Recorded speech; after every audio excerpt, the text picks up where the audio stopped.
Como dije al principio, escuchamos hoy el Evangelio del primer envío misionero que hace Jesús a los 12 apóstoles.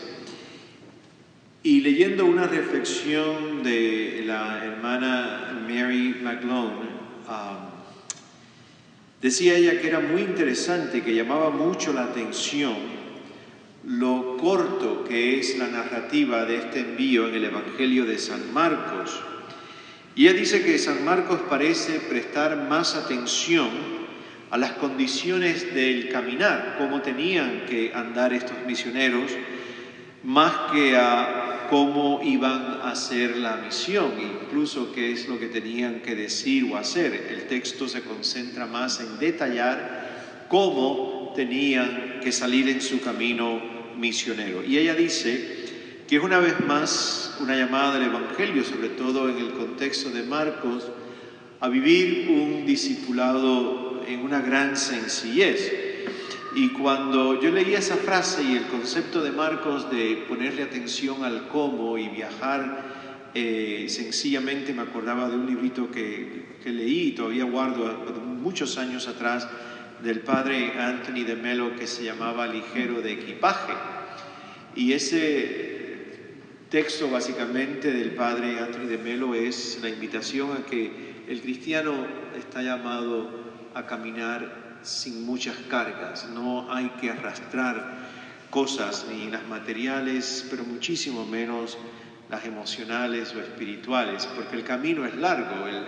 El texto de Marcos dice lo que no tienen que llevar, pero también dice lo que tienen que llevar, y que era un bastón y sandalias y una sola túnica, porque el camino era largo, y el camino de la vida es largo, es intenso, y tiene subidas y tiene bajadas, y si llevamos muchos trastes encima, el viaje se hace aún más pesado. Y la llamada del Evangelio siempre es a caminar ligeros de equipaje. Obviamente Marcos también dice qué es lo que llevan en el corazón estos enviados, y llevan el mismo poder y la misma autoridad que Jesús les da a ellos, de liberar a los oprimidos, de sanar heridas, pero también les avisa que igual que Él, y como el discípulo no es mayor que el maestro, igual que Él se van a encontrar oposición, se van a encontrar rechazo. El viaje misionero, el camino, también tiene sus cruces y tiene sus angustias, que no esperen que el camino va a ser un color de rosa todo el tiempo, sino que va a haber también angustia y sufrimiento y rechazo en ese caminar, igual que lo experimentó el Maestro y el Señor Jesús. El texto yo lo leí originalmente en inglés, entonces hay un traductor que a mí me gusta muchísimo, que me presentó un amigo mío sus libros, el padre Nicholas King, es un británico jesuita, que su concentración es el Nuevo Testamento y es un gran traductor de los textos originales. Y yo quería saber cómo el padre Nicholas hubiese traducido este texto. Yo leí un texto litúrgico, la palabra se adapta a la liturgia, pero quería ver qué es lo que él había encontrado cuando había estudiado este evangelio, esta historia.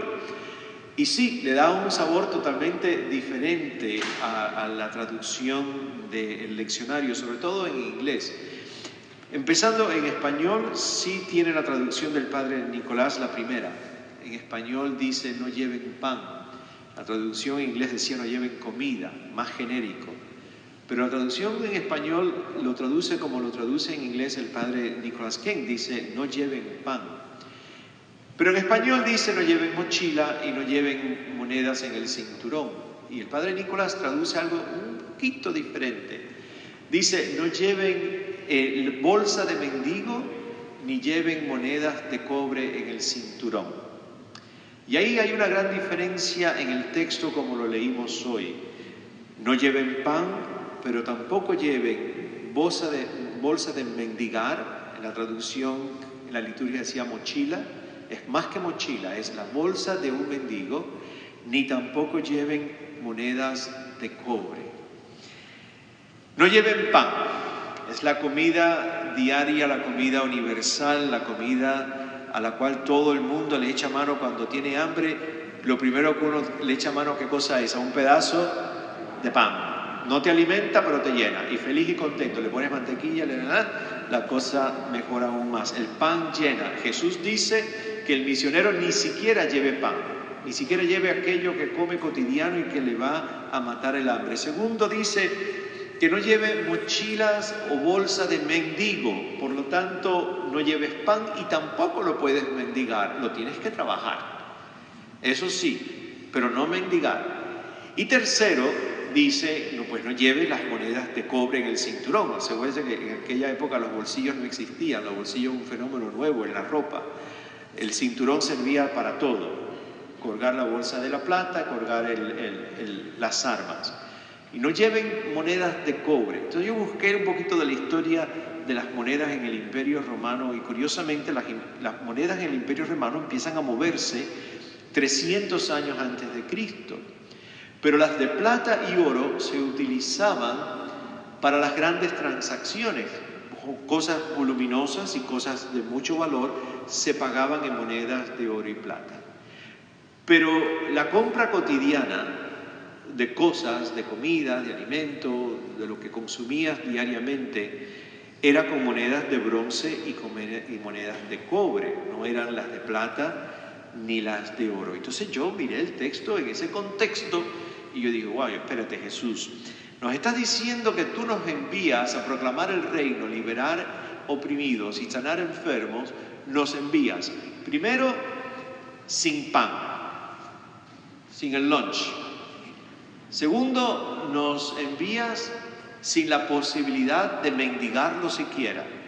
Y tercero, nos envías ni siquiera con un dinerito para poderme comprar un pan. Entonces digo, ¿pero qué es esto? O sea, la vulnerabilidad es muy grande. O sea, es demasiado fuerte lo que tú pides de nosotros. Me acordé que este texto de Marcos, Mateo lo va a tomar y lo va a ampliar. Marcos es el evangelio más primitivo de los 4 evangelistas y Mateo va a elaborar muchos de los textos de Marcos y los va a ampliar. Y en el evangelio de Mateo ya no envía 12, envía 72.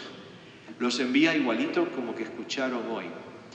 Pero añade unos detalles muy interesantes. Mateo dice, y cuando llegues a una casa y te reciban, come y bebe lo que te pongan por delante. Lo que esa familia te ofrezca, pobre o rica, come el alimento que te den y bebe la bebida que te den. No la rechaces. Me puse a contemplar ese texto más en Mateo que en Marcos. Me di cuenta que el salario, el pan cotidiano, las moneditas de cobre están precisamente en esa frase: come y bebe lo que la vida te ponga por delante.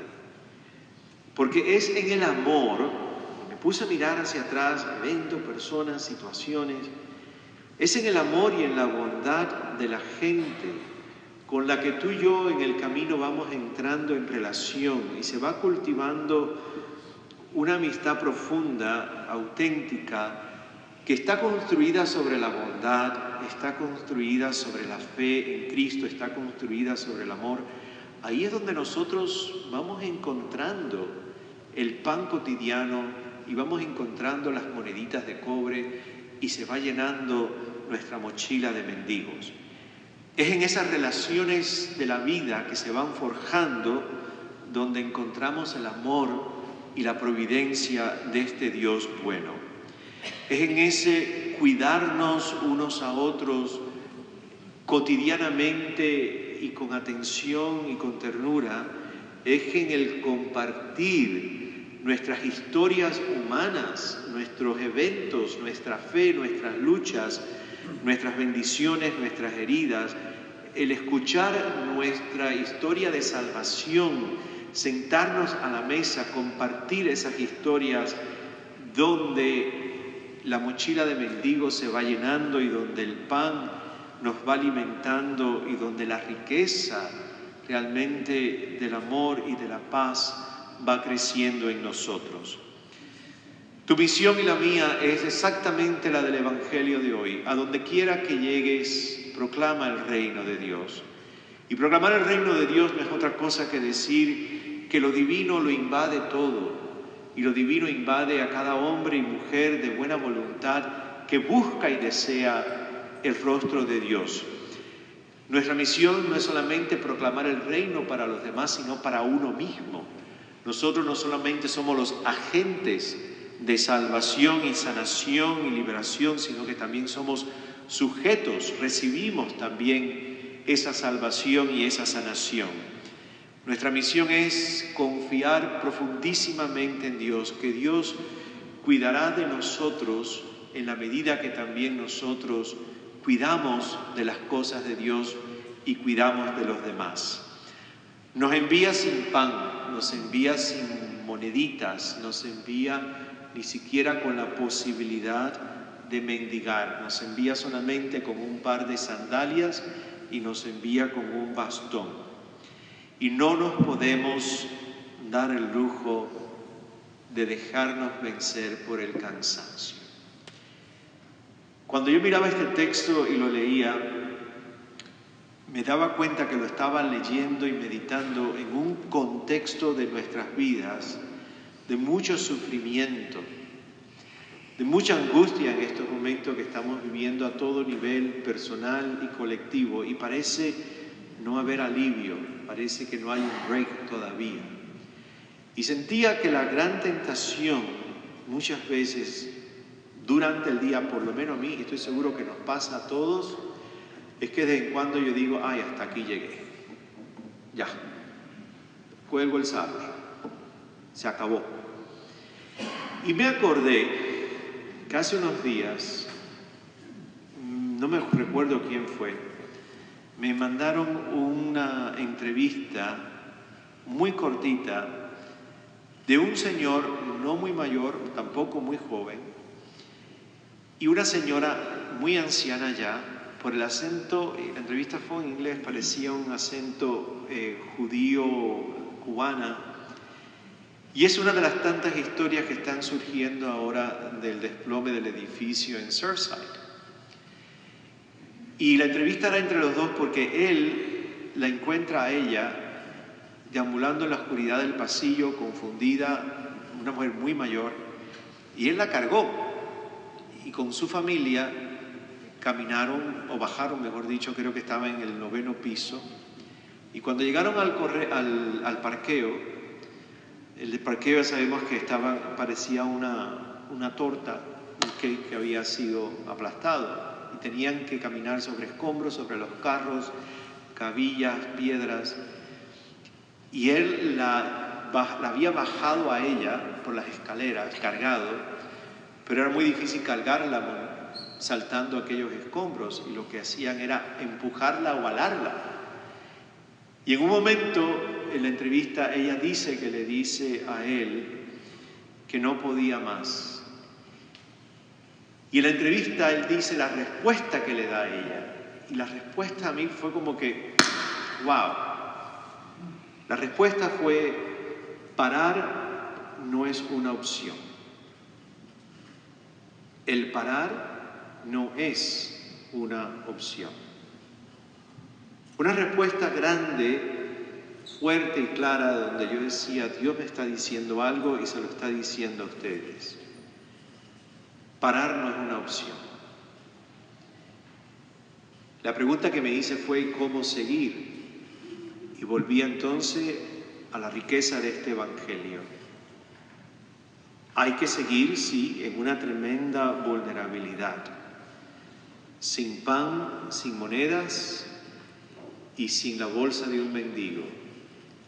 Pero recordando siempre que en el camino encontramos gente que nos recoge también y nos sienta a la mesa y nos dice, come y bebe. Y ahí está Dios. En esa persona y en ese gesto está Dios que nos cuida. Así que al final de esta tarde, en esta Eucaristía, la última de la mañana, mejor dicho, Le pedimos al Señor que nos recuerde que parar no es una opción.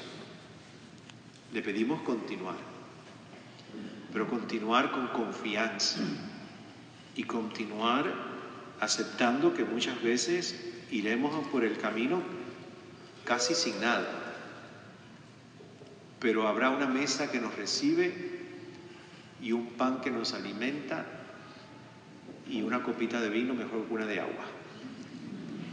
Dios está ahí, en cada gesto, en cada mirada está Dios.